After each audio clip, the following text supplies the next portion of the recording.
Hey there guys, how's it going? Um, I don't usually make YouTube repair videos, but I really wanted to document this little repair just for the sake of knowledge that everyone can have, and hopefully to be provided as some insight that'll be helpful and useful to those making the same repair on this particular vehicle. I have a 2005 Mini Cooper that I use to go to and from work. And the other day, the serpentine belt broke on me and left me stranded because this stupid thing started, of course, when the belt breaks on these things, the water pump isn't spinning, nor is the alternator and the rest of the accessories, so the car started overheating. um, so this is a 2005 Mini Cooper base model, non-supercharged, and I've done a lot of research on this belt replacement repair, and they say you need a special tool to loosen the belt tensioner. Well, I do not have a special tool. I could afford one, but I need to have this car fixed by tomorrow. And it's late at night, and it's also too late for me to make some noise with a grinder and, whatnot to fabricate a tool. So with all that being said, I just wanted to show you guys how I went about doing this already so far. Again, and forgive me for taking forever to get to the point. I'm not an avid YouTuber by any means, nor am I really a great speaker, or editor, or any of those things. I just want to get that out of the way.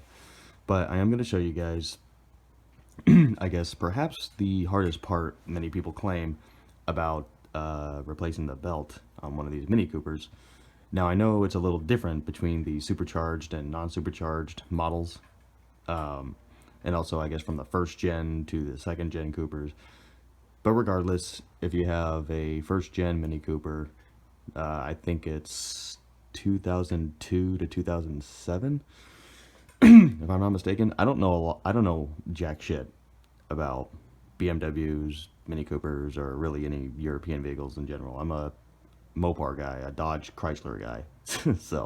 But anyhow, so I just wanted to show you this. Okay, so the hardest part, they say, was to loosen the belt tensioner with that special tool that you must have, or if you don't have the tool, then I've seen maybe one or two videos of guys coming up with these different ways of loosening it. Well, I have the most simplest solution for the non-supercharged first generation models to loosen the belt tensioner.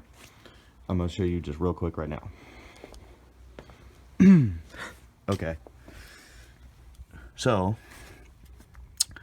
and forgive me for being terrible at this, but so there's the belt tensioner right here, this whole unit, and there is a 3/8 drive hole, a square 3/8 inch drive hole in the side of the metal assembly here of the tensioner. And as you can see, I have a 3/8 inch ratchet inserted into that hole. Well, the reason I'm showing this is because on YouTube, people claim that there's not enough space to get a 3/8 inch drive ratchet into that hole. Well, obviously, you're looking at proof right now that I was able to get a 3/8 inch ratchet into that hole. And you know how I did it? Not from the top. Down here to the bottom. See? Simple. Fits in there just fine. Now, you will have to extend the ratchet a little bit with a piece of pipe or so, even just by like 3 or 4 inches, to just give you that little bit more of leverage, because the tensioner is a little, it is a little tight to turn by hand. But again, bear with me, guys. I'm not a avid YouTuber. I keep making that disclaimer now. But anyway, so there's my ratchet. Okay, I'm gonna take one hand, my right hand, and I'm left-handed, by the way. I'm gonna take my right hand on this ratchet, on the very end there, and I'm going, now the tensioner is gonna go, you wanna move it downward, okay? So I'm gonna move it downward and you're gonna see the tensioner move.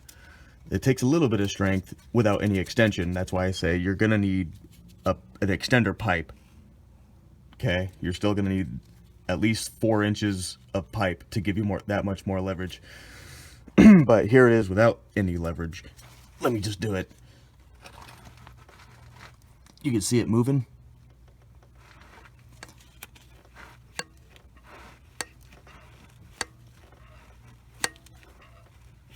Okay. So there you have it, guys. You don't need a I'm sorry, but sometimes it cracks me up, these guys on YouTube, man. You don't need a freaking special tool, you know, for Mini Cooper, a $50, however much money it is. A simple pry bar with a fork at the end to move this stupid tensioner, okay?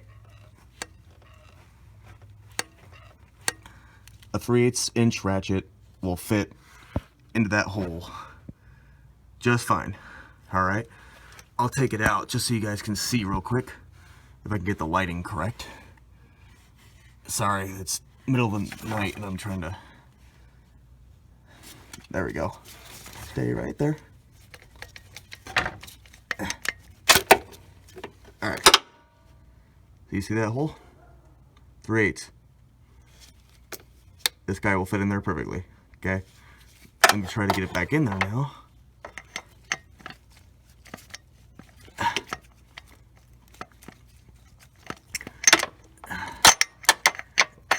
Might need both hands, but it fits right in there. Okay? There we go. Wiggle it around a bit there. Alright. So yeah, just wanted to show you guys that. A 3/8 inch ratchet will fit into that slot, that hole, just fine. Alright. Now, to retain the tensioner, once you move it enough with your ratchet and a little bit of extender pipe, or you know what, you may not even need, okay, I say you need about an extra 4 inches of pipe. If you're a strong dude, sorry about the lighting, if you're a strong dude, you probably won't even need it. Okay, I'm not a strong dude. I'm a $145 and I have scrawny arms. Okay, and I'm not that strong at all. So if you're a freaking strong dude or gal, then maybe you won't need an extension. But I'm just recommending it for, you know, the average, everyday average DIYer. Okay. So anyhow, that covers the loosening of the tensioner. Now, real quick, I don't mean for this video to be super long, but I just want to finish up by saying how you lock it into place once you move it with the ratchet. Okay, so you see that hole right there? Right there. When you move the tensioner enough, you may not be able to see it that well, but there is a, sorry about the lighting, you see that little hook right there on the tensioner? That hook, you have to basically, sorry about the lighting again, you basically have to insert a hook or a pin into that hole once you move the tensioner up to that point. It's going to take a metric Allen wrench, particularly this size. This is metric, and it's 4 millimeter. Okay, 4 millimeter Allen wrench. That's all you need. Once you move the tensioner, you fish this guy down like that, and you insert the L end of the Allen wrench. And I'm looking through my phone camera while trying to do this. Right into that hole. Okay? Right there. And that's going to hold your tensioner. Alright? So, I just wanted to make a quick document about that, because if you guys are having to perform the same repair yourselves, and you've seen the other videos on YouTube, you know, oh, you need this tool, or even the couple that say you don't need the tool, but here's how we did it. I believe that the method I'm doing right now is the simplest method. Now, will this work on the supercharged model? That I don't know. From what I understand, the supercharged model minis have a different type of the tensioner is it's designed differently than the non-supercharged models for the first gen Mini Coopers. Okay, but so your mileage may vary on that. All right, but yeah, for this, if you have a first gen Mini Cooper non-supercharged, again, you can fit a 3/8 inch drive ratchet into that slot. You don't need any special tools. All right, so I know I could have probably done all this in 4 or 5 minutes, and it's over 11 minutes. But anyhow, I hope you guys, any of you who see this, find it useful. I just wanted to document it again. All right, guys, happy motoring. Stay safe. Take care. Hey there again, guys. I just want to make a quick follow-up about that, to that last video I made about loosening the belt tensioner on a first-gen non-supercharged Mini Cooper. For those of you who watched it and are asking yourselves, all right, well, cool, you know, that's cool. Yeah, you're able to fit a 3/8 inch drive ratchet into that hole, and now you know what size Allen wrench or Allen key to use to hold the tension in place once you move the tensioner. But I bet you guys are asking, well, how do you move the tensioner by yourself with the ratchet inserted from the bottom while having to lock it from up top once you do it, right? Well, here's the follow-up to that. So there's my same ratchet, right, that I inserted into that hole, the tensioner. All I did was I just removed the grip handle to it, or the grip handle for it. I just wiggled it off. And for my leverage, instead of using a piece of pipe, I have a deep well socket. Doesn't really matter the size. This one happened to be 16 millimeter, but just take a long deep well socket like this one and have a pretty long extension, as you can see. Just this one happened to be a locking extension, so the socket can't pop out of place. And as you may guess, take this guy, fish it up here through the frame, insert it at the end of your ratchet. And for those of you weaklings out there like me, well, there's your leverage. Right there. There's your leverage. And I can move the tensioner quite easily. And how to do all this by yourself? Well, sorry for the lighting. I'm hovering right here on the front of the car. I'm basically gonna move this. I really apologize for the lighting. I'm gonna move this with my hand, and then, oh God, you may be able to see. Hopefully you can see. No, not yet. Okay. You see, the tensioner is now moved enough so you can insert your Allen key. And if I wasn't holding this phone, I'd be doing that right now with my right hand. Okay? So there you go. That's how you do it, guys. I hope you found this. Oops. I hope you found this follow-up video useful to the last one.